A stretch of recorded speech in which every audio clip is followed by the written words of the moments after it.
शेतकऱ्यांनी 3 वर्ष नियमित कर्ज भरण्याचा सल्ला उपमुख्यमंत्री तथा अर्थमंत्री अजित पवारांनी दिलाय। राज्याला आर्थिक शिस्त लागणं गरजेचं असल्याचंही ते म्हणाले।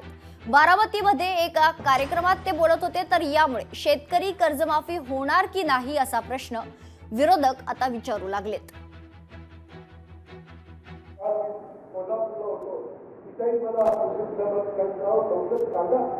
लोक पैसे भरायला वाट बघत बसले आणि त्याच्यामुळं परिस्थितीनुरूप आम्ही पुढचे त्या ठिकाणी निर्णय घेऊ। आता तशा प्रकारची परिस्थिती नाही, त्याच्यामुळे या वर्षी पण पुढच्या वर्षी पण घेतलेल्या कर्जाचे पैसे भरा। तर अजित पवार यांचं नवीन वक्तव्य समोर आलंय। याच्यावरून आता कर्जमाफी होणार की नाही हा प्रश्न उपस्थित होतोय।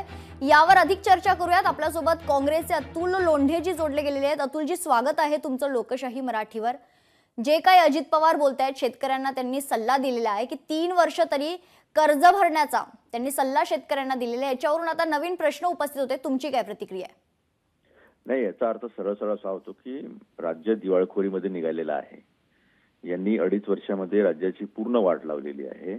आणि दुसरी गोष्ट, एक प्रलोभन दाखवलं आणि प्रलोभन दाखवून मतं घेऊन घेतले। पहिले लाडक्या बहिणींसोबत पहिले धोका केलेला आहे आणि आता शेतकऱ्यांसोबत।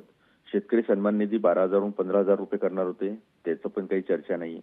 लाडक्या बहिणीचं 1500 वरून 2100 करणार होते, त्याची चर्चा नाही। उलट इन्कम टॅक्स कडनं माहिती घे, दुसऱ्या डिपार्टमेंटकडनं माहिती घे की लाडक्या बहिणी कशा कमी करता येईल, अशा पद्धतीचा प्रयत्न सुरू आहे। आणि आता शेतकऱ्यांना सरसकट कर्जमाफी करू हे देवेंद्र फडणवीसांनी दिलेलं आश्वासन आहे। मग आता ते पूर्ण करायचं नाही आहे। मतं घेऊन घेतले आणि आता ते पूर्ण करायचं नाही आहे। बोगस मतही टाकून दिले 40 लाख। हे सगळं करून म्हणजे सगळ्या चोरी करून सत्तेवर आले आणि आता डोळे दाखवत आहेत शेतकऱ्यांना। त्यांच्या मालाला भाव देत नाही, न कांद्याला न कापसाला।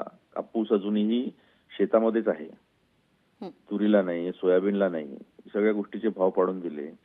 तर सरळ सरळ एक राज्य दिवाळखोरीत निघालेला आहे आणि यांनी धोका केलेला आहे। लाडक्या बहिणींसोबतही केलेला आहे आणि शेतकऱ्यांसोबतही केलेला आहे। अतुलजी, मात्र विरोधक म्हणून यावर आता तुमची पुढची भूमिका काय असणार आहे? कारण जर आपण अधिवेशनही पाहिलं तर वेगळेच मुद्दे अधिवेशनात गाजलेले होते। शेतकऱ्यांचा प्रश्न त्यात घेण्यात नव्हता आला आणि सर्वसामान्यांचे जे मुद्दे आहेत त्याकडे कुठेतरी दुर्लक्ष झालं। विरोधक म्हणून आता तुमची भूमिका काय करणार? आम्ही तर त्यांना सोडणार नाही। प्रत्येक गोष्टीसाठी जे आश्वासनं दिले होते ते पूर्ण केले पाहिजे, याच्यासाठी आमचा प्रयत्न राहीलच। त्यासाठी मग काय काय करायचं ते आम्ही करू। रस्त्यावर उतरू।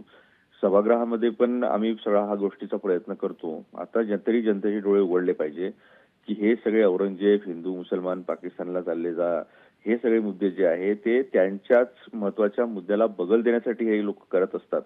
आणि आता अधिवेशन संपलं, आता सगळे गेले कबरीत, ते चालले गेले। दिशा साली यांनी बिचारी ती मृत पावलेली मुलगी जी आहे, निश्चित जे मुख्य मुद्दे जे होते ते अधिवेशनात मांडताच आलेले नाहीयेत।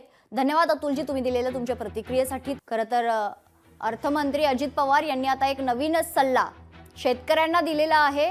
3 वर्ष खरं तर नियमित कर्ज भरण्याचा सल्ला उपमुख्यमंत्री तथा अर्थमंत्री अजित पवारांनी दिला। राज्याला आर्थिक शिस्त लागणं गरजेचं असल्याचंही ते म्हणाले। बारामतीमध्ये एका कार्यक्रमात ते बोलत होते। तर यामुळे शेतकरी कर्जमाफी होणार की नाही असा प्रश्न विरोधक आता विचारू लागलेत।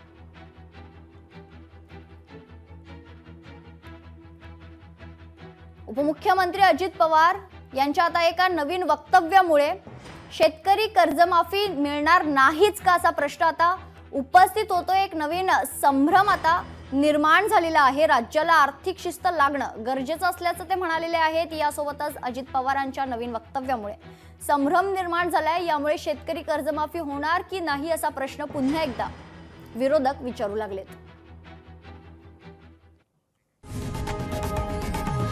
लोकशाही मराठी ऐका, पहा, जागरूक रहा।